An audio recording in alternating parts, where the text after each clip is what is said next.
Bonjour, bienvenue à notre podcast Asianeco. Nous sommes Diego Mona, et voilà, et nous sommes avec notre invité aujourd'hui qui s'appelle Yanni. Yanni. Bonjour. Bonjour tout le monde, je suis Yanni Chen de Fela Agence. Est-ce que tu peux te présenter en quelques mots? Je suis Yanni Chen, je suis chinoise. J'ai travaillé en France pendant quelques ans et j'ai créé mon agence de communication dans l'art et de mode euh, pendant, je sais plus, 2 ou 3 ans parce que on a commencé par micro-entreprise et puis on a créé la société. Et maintenant, on travaille les projets muséaux entre la France et la Chine. Tu as fait tes études en France? Oui, je fais mon master en France. J'ai fait plusieurs, marché de l'art et puis l'histoire de l'art, conservation, restauration des biens culturels. Ouais. D'accord, plusieurs, vraiment. Plutôt deux. Ouais, 2 masters, ouais. Marché d'art. Après, tu as décidé de rester en France. C'est pas après mon étude, c'est depuis tout début. Ouais, c'est depuis 18 ans, je compte de venir en France faire mon étude et rester, travailler, vivre en France. Pourquoi? Parce que je suis très bien influencée par la culture française depuis tout petit. Voilà, grâce à la meilleure propagande du gouvernement français. Voilà, donc j'ai vu les films français, j'aime bien l'artiste qui travaille en France et j'ai vu aussi les patrimoines, des paysages en France.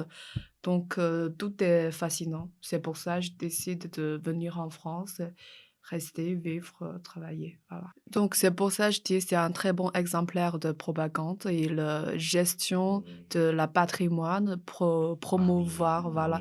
Voilà, le ministre culturel est très fort. Très fort, très Ouais. fort. Oui, très très fort. Et ils parlent sans cesse, mais j'ai l'impression qu'eux-mêmes, ils croient pas à ça. Après, je pense que la France a vraiment un magie, c'est l'artiste, même d'origine de d'autres pays, est vraiment devenu réputé en France. Donc, les étrangers trouvent cet artiste. Par exemple, Picasso, il est d'origine espagnole. Mais finalement, on trouve, quand j'ai pas appris l'histoire de l'art, la première impression, Picasso est d'origine française. Donc, c'est ça la magie. Je pense qu'il y a quand même une tolérance et un territoire, un sol pour l'art en France. Ça, c'est très important. Et j'ai vu que dans ton activité, donc fil l'art, et vous offre les conseils les gens français pour promouvoir leur art en Chine ou l'autre sens aussi. Est-ce que tu peux raconter un peu plus de ton travail?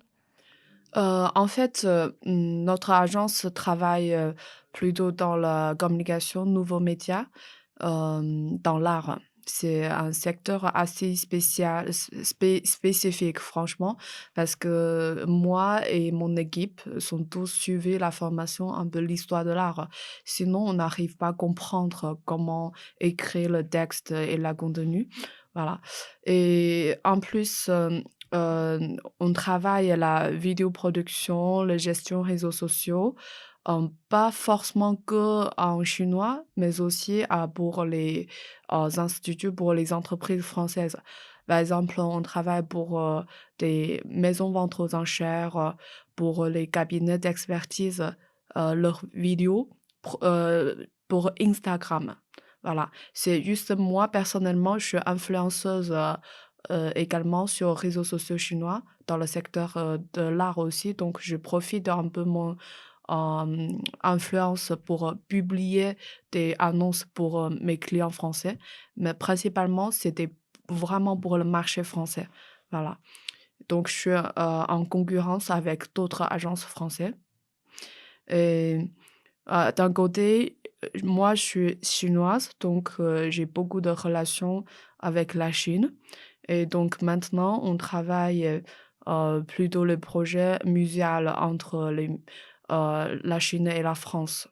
Donc, on organise des expositions entre les 2 pays. Tout début, j'organise des expositions de l'art occidentaux en Chine et maintenant on compte de faire venir des arts chinois en Europe aussi, voilà. En fait, il y a encore un travail très important de notre agence, c'est branding design. Donc, on a travaillé pour les galeries français, pour les, bijoutiers français, pour les associations françaises, les branding design, leur site, logo, carte visite. Donc, pourquoi je veux surligner ce travail? C'est parce que, notre designer a suivi la formation en France et en plus on a, aussi un esthétique, orientale. Donc on a bien travaillé entre les 2 côtés et puis on est très efficace.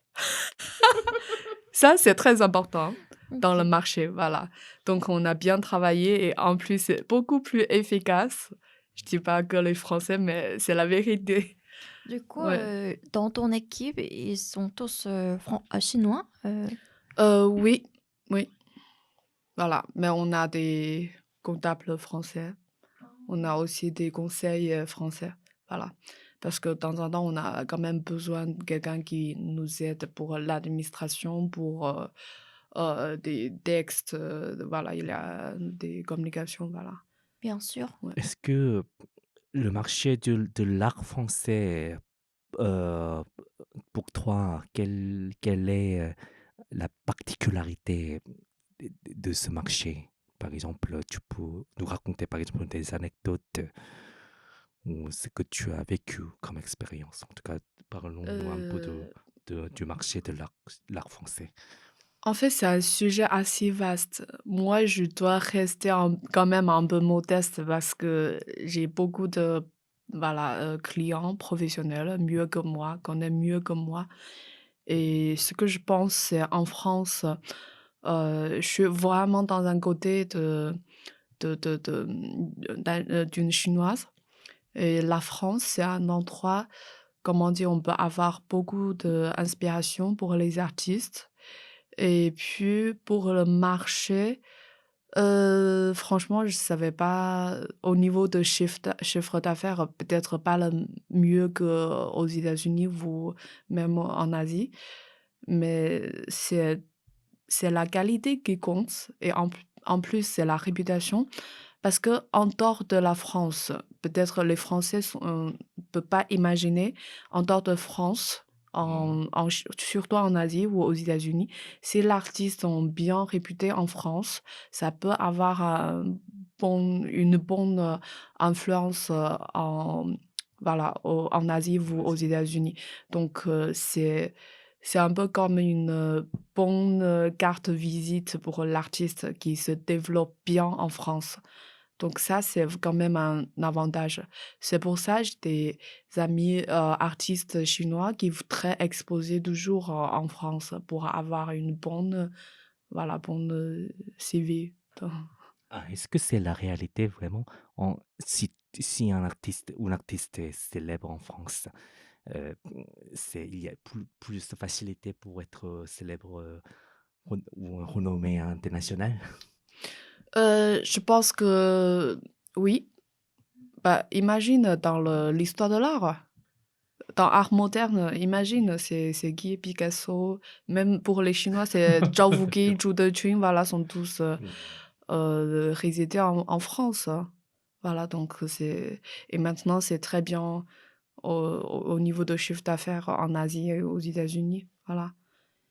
Mais Mmh. C'est vrai. après, je pense qu'aux États-Unis, peut-être ils ont un autre logique, mais je savais pas, voilà. En autre logique, c'est-à-dire, Bah, par exemple, Andy Warhol, Basquiat, c'est pas, voilà, c'est pas d'origine, c'est pas, Français? Ah travaillé, non. non, c'est Mmh. pas français, c'est Mmh. pas français. Ils ont pas vraiment travaillé à long terme en France, donc c'est Mmh. un autre système, voilà. Mmh. D'accord. je vois. Ouais, donc je peux pas parler très professionnellement parce que je connais pas trop pour, cette histoire, ce marché de l'art français. Je pense que les galeristes français connaissent mieux que moi. Oui. Ouais. Mmh. Et mais quand même, tu as un atout comme tu connais bien, la marché chinoise aussi et la culture, chinoise et aussi ici tu as un peu, le double culture. Donc j'imagine que ça t'aide beaucoup, ta business, ton travail. Est-ce que parfois ça peut devenir, un obstacle par rapport aux d'autres agences, français qui travaillent entre les 2 pays ou internationalement? En fait, je vois, il y a plusieurs, agences qui travaillent entre la France et la Chine. Pour moi, franchement, je tu sais, ce travail comme en tant qu'intermédiaire, sont très compliqués parce que tu es vraiment, séparé en 2. Tu es une personne, mais tu dois un côté, tu dois très attaché à la culture, française et un côté, il faut, comment dire? Suivre bien le rythme, chinois. Voilà. Donc pour nous, je pense qu'on jouait très bien entre les 2 côtés. Parce que je vois, il y a des agences, comme nous, voilà, qui travaillent entre les 2 pays, mais ils ont toujours une préférence. Par exemple, elles préfèrent, écouter les Français ou elles préfèrent écouter, les Chinois ou les Asiatiques, mais ils ont pas trouvé un équilibre. Parce que pour moi, il faut que ça se communique très bien. Donc il faut pas avoir, vraiment une préférence. Il faut essayer de respecter les 2 côtés. Donc c'est pour ça que je travaille très dur, mais j'ai essayé de vraiment trouver un équilibre.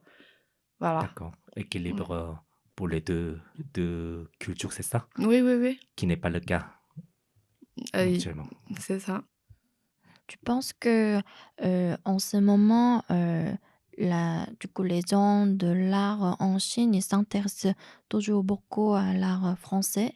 Oui, oui, toujours, on a toujours des expositions au niveau de musées et puis on a également, des voilà, des, expositions avec les galeries aussi, voilà, donc ils s'intéressent toujours à l'art français, art moderne, art contemporain. Est-ce qu'il y a une attente spécifique quand ils, par exemple, invitent, une exposition ou des artistes qui travaillent en Europe, France? Par exemple, ça passerait, un artiste travaille, sur, une peinture, asiatique, mais qui qui sont européens, on peut toujours exposer, tu penses qu'en Chine? Ah, c'est-à-dire un artiste français qui bat, un peu le sujet asiatique? Oui. Mais je pense que c'est pas que le sujet asiatique qui compte, c'est vraiment la qualité. Voilà, donc oui, bien sûr, tu peux exposer partout, c'est pas qu'en Asie, mais je pense que le bon travail, le bon art, on dirait, même s'il y a pas un standard, mais tu vois quand même la qualité et voilà. Tu vas exposer en Asie, c'est pas pour, mentir les gens, voilà. Donc c'est quand même, la qualité. Tu vois, c'est quand même les professionnels qui travaillent en Chine, donc ils connaissent bien si tu sérieux ou pas. Tu as déjà vu, en fait, tu as déjà vu des soi-disant spécialistes, de l'art chinois, mais qui sont en fait français? Je pense qu'un artiste qui veut pas, d'être défini comme ça, donc peut-être on voit principalement, son travail, c'est plutôt le sujet asiatique, mais il est quand même un peu varié. Donc il veut pas être défini comme, heu, spécialiste dans l'art, orientaux, je pense pas. Et puis je connais bien sûr, il y a des gens qui on peut dire, ils peignent principalement les sujets asiatiques, voilà. Donc par exemple, je connais, monsieur, hem, Frédéric, Eg Église, voilà. Tu connais cet artiste? Ouais. Oui, il peint souvent la peinture de femmes asiatiques. Oui, Ouais, oui. tu vu. Voilà, il y a quand même un artiste qui est déjà mort il y a quelques ans, qui s'appelle Maurice Maillard, qu'on a Mmh. publié la vidéo aussi. Mmh. Il est très poétique, mais il vit en Normandie et puis il fait les estampes et la peinture, voilà, un peu poétique, naturelle. Mais on a trouvé, moi personnellement, en tant qu'asiatique, on a trouvé un point commun avec l'art chinois. Mais finalement, il a juste pas le paysage Normandie. Voilà. Donc, et en plus, bien sûr, il est inspiré de poésie chinois, de Wang Wei. Il y a aussi le poésie japonais. Mais finalement, je trouve que euh, l'artiste, il travaille que moitié. Le reste, c'est à nous de réfléchir et commenter. Interprétation. Voilà. Oui, je vois bien, Mmh. même si Il on n'a faut pas pas définir l'artiste brutalement. ouais. Non, mais tu voulais en fait, ensuite, tu voulais te demander aussi ton opinion sur cette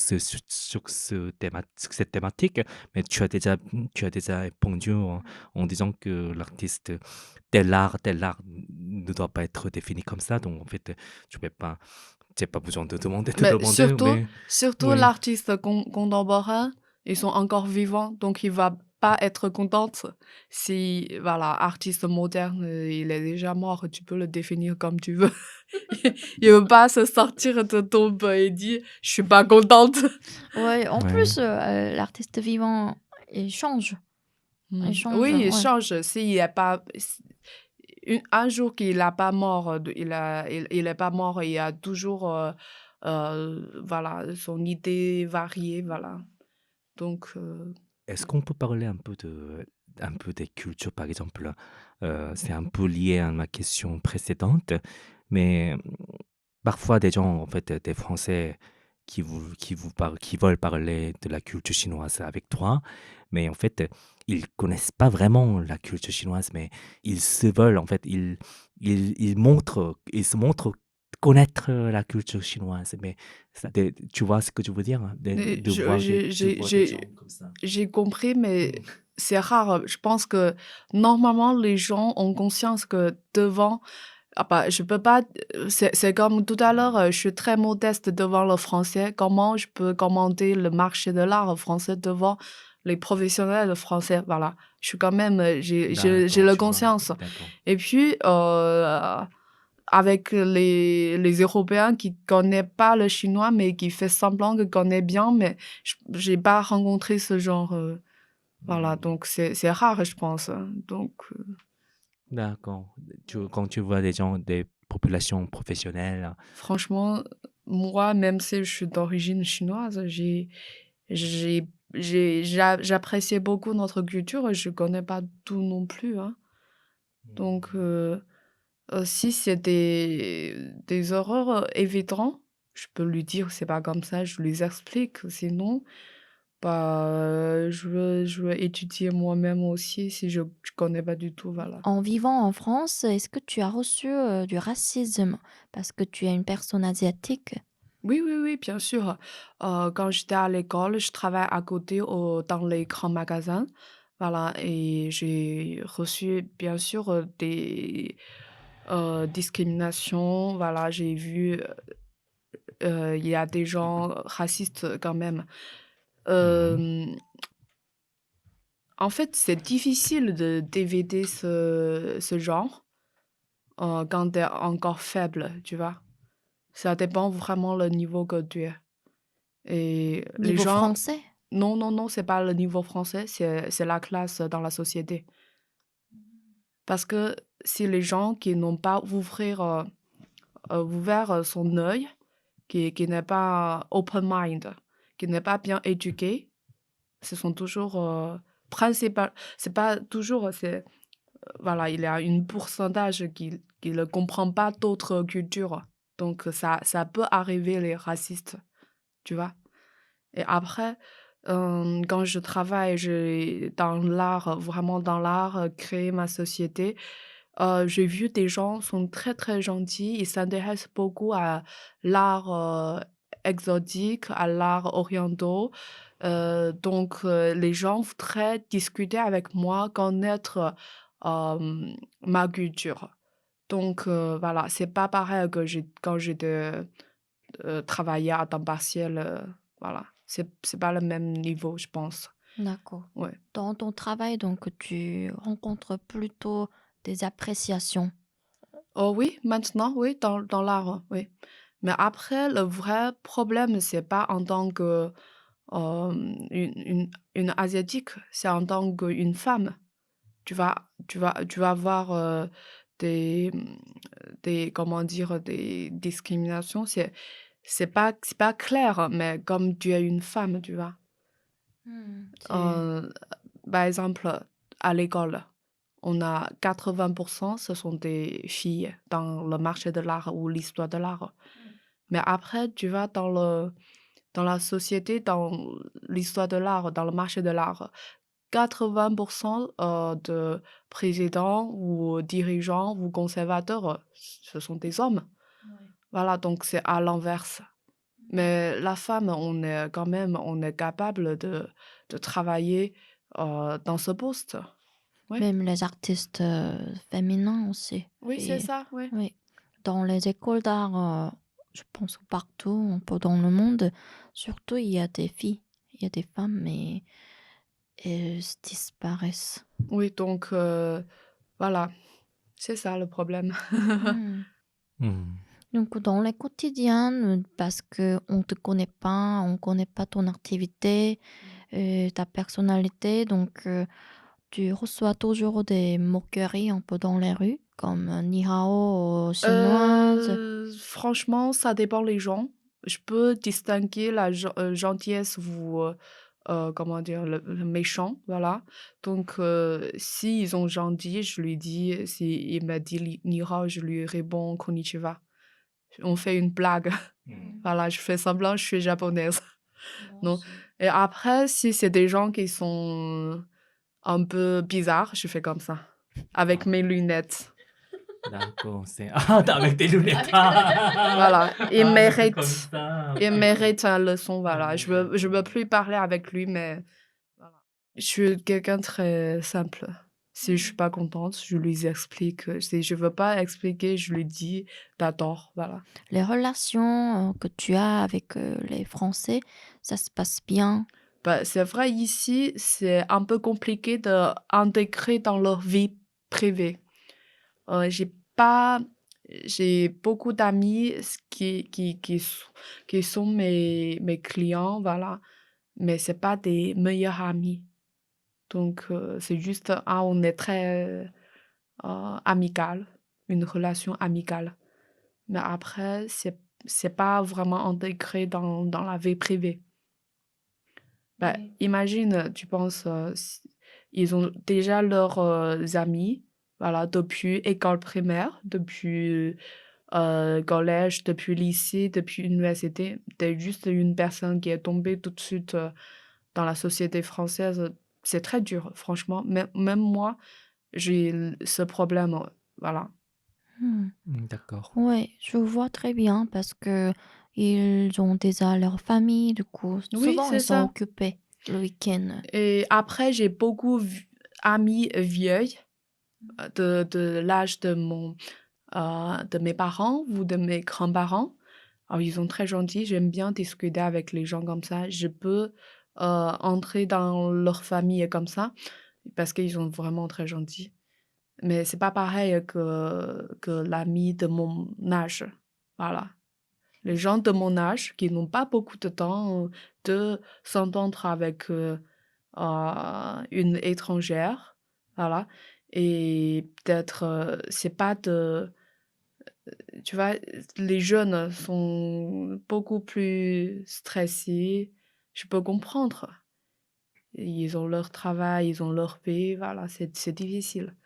Mais pour, les gens un peu âgés, peut-être ils sont plus libres et ils ont besoin de gens qui l'écoutent. Oui, peut-être ils sont un peu plus patients dans des conversations aussi peut-être Oui, parce c'est qu'ils ont ça, plus de temps. parce qu'ils me regardent vraiment comme un petit enfant ou enfant, voilà, c'est très gentil avec un filtre familial. Mm. Mmh. Tu as quelques expériences, Diego? Avec, des gens, en fonction de l'âge? Oui. Je ne sais pas, mais en France, comme en Asie, je crois que à peu près il y a un code, où on a des respects pour les personnes âgées. Je pense que c'est une valeur universelle et puis les personnes âgées, en fait, souvent, ils sont plutôt, je ne sais pas, ils écoutent bien, en fait, hein, ils écoutent bien et puis ils sont, heu je sais pas, sûrement, en général, ils sont moins pressés que les jeunes générations et puis ils ont, en général, plus de temps d'aider des inconnus Et j'ai et c'est tout ce pensé que un je jour, peux dire. peut-être ça aussi parce que comme j'étais dans l'école d'art, il y a beaucoup de jeunes. Mm. Parfois quand j'ai parlé avec eux, j'ai l'impression que je parle avec des gens de génération de mes enfants, en tant que leur manière de penser ou tout ça. Parce que quand ils décrivent un peu leurs parents, pour moi, leurs parents ressemblent plutôt à moi. Euh, C'est-à-dire des plus matures Non, non, non, que... pas plus mature, c'est peut-être le contraire. Et parce que en tout cas, chez moi en Corée, il y a une image des générations adultes, du coup, la génération de nos parents. Et ils sont pas du tout pareils comme moi, par exemple. Ils étaient beaucoup plus, peut-être très, fermés dans quelques idées traditionnelles. Donc, il doit rester, je sais pas, à la maison, il faut En travailler. France, Non, non, en Corée. en Corée, oui. Oui, et tout ça, mais je trouve qu'ici, les Français, âge de mes parents, ils sont pas du tout comme les personnes, de génération de mes parents en Corée. Je pense qu'une chose très importante, c'est les gens ne peuvent pas non plus définir par l'âge. Donc, par exemple, j'ai beaucoup d'amis âgés qui,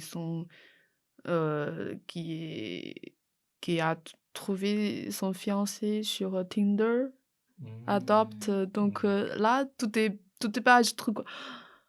C'est impressionnant, tu jouais Tinder aussi à l'âge de mes grands-parents, mais pourquoi Oui. pas?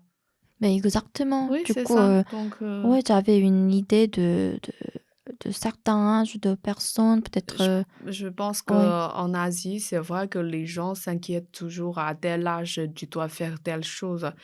Et ta vie est plutôt bien organisée avant de commencer, voilà. Donc, je trouve que c'est pas bien.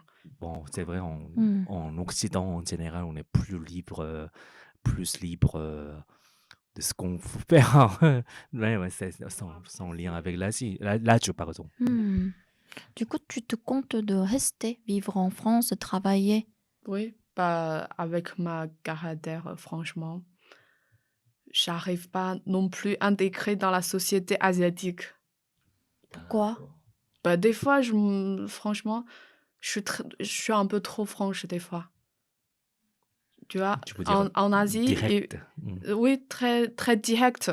Donc, en Asie, tu as toujours Détourné. des nuances entre les Mmh. paroles, mais après, la politesse. Mais en France, il y a des politesses aussi, mais j'ai bien compris, ça va, ça va. Et puis, ça va, tout va bien, mais finalement, c'est des politesses. Mais après, en Asie, c'est un peu compliqué. Du coup, en France, tu fréquentes plutôt des amis chinois ou d'origine asiatique ou les Français français? À vrai dire, des amis chinois. Mmh. Mm.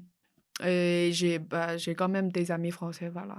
Est-ce que vous partagez des expériences en tant que personne asiatique en France? Si vous avez vécu une souffrance ou difficulté? Si on a rencontré des méchants, on va se plaindre ensemble, voilà. Tu peux aussi écouter de ta part des souhaits pour la société française Ah, ou, mon ou quelque souhait chose. Voilà. Bah, amélioration, voilà. amélioration? Tu veux que la France soit tel, tel pays. Bah, à vrai dire, les fonctionnaires, i il faut qu'ils travaillent normalement. Tu vois? Pour, renouvellement des titres de séjour, pour tout ça, bah, ils commencent à telle heure et puis ils terminent très tôt, donc c'est pas possible. Donc ça pose beaucoup de problèmes. Et après, ils trouvent que: «Ah, on a déjà beaucoup travaillé, il y a beaucoup de dossiers à traiter, mais tu as gagné quand même avec, ce poste. Donc tu fais ce que tu peux». Et puis c'est et en fait, les gens dans d'autres postes travaillent normalement et c'est bien. On demande pas, les gens travaillent comme les Chinois ou les Asiatiques, on demande ils travaillent normalement. C'est ça. D'accord. Ok. C'est quoi travailler normalement? Bah, c'est comme d'autres, postes en France, voilà, un CDD, CDI de 9 heures à 9 heures matin ou 10 heures matin, terminé à 17 heures ou 18 heures ou 19 heures, voilà.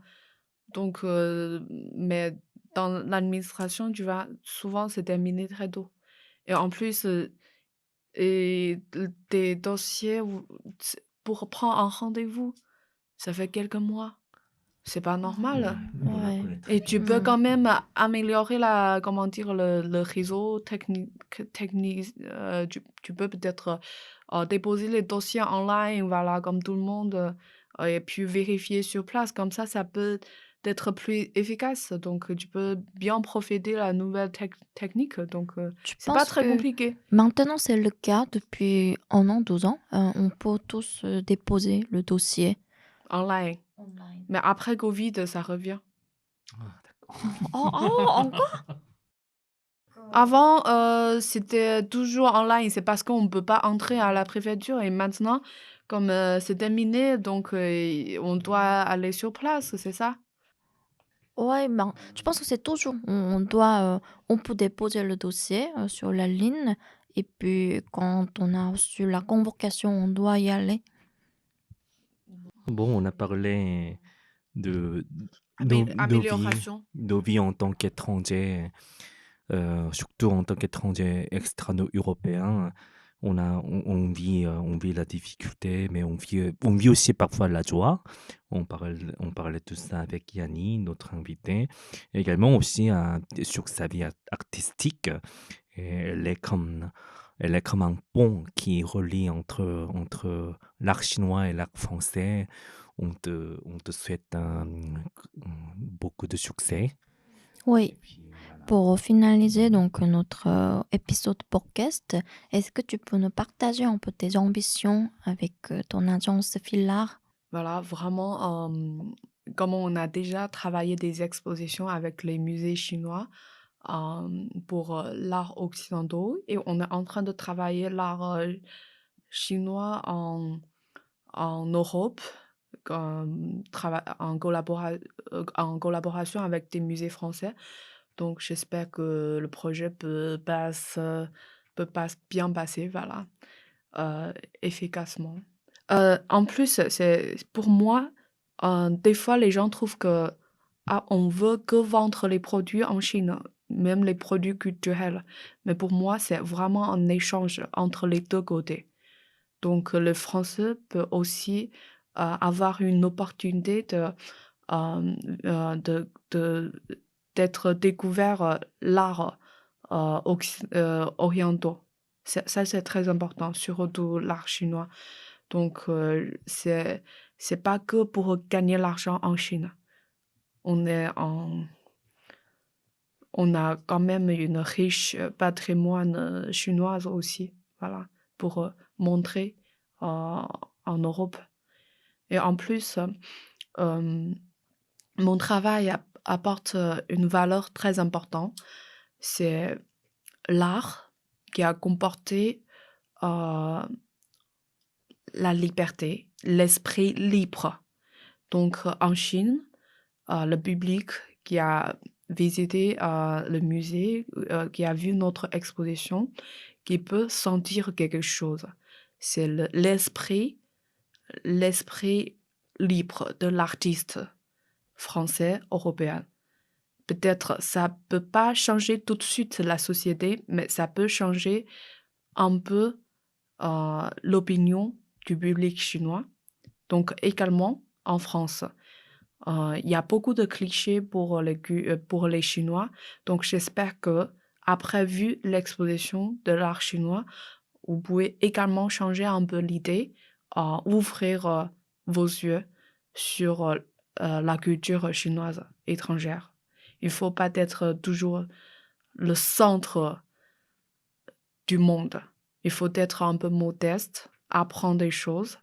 Voilà. Oui, surtout à ce moment, je sens vraiment comment dire, nationalisme dans le monde entier. Avec la guerre, avec le problème, la crise sanitaire, la crise économique. Donc, à ce moment, notre travail me semble beaucoup plus important que d'autres moments. C'est faire comprendre. Voilà. Donc, c'est aussi l'histoire de Babylone, c'est ça. Il faut que les humains se comprennent pour passer ce moment difficile avec l'art et la culture. Mm.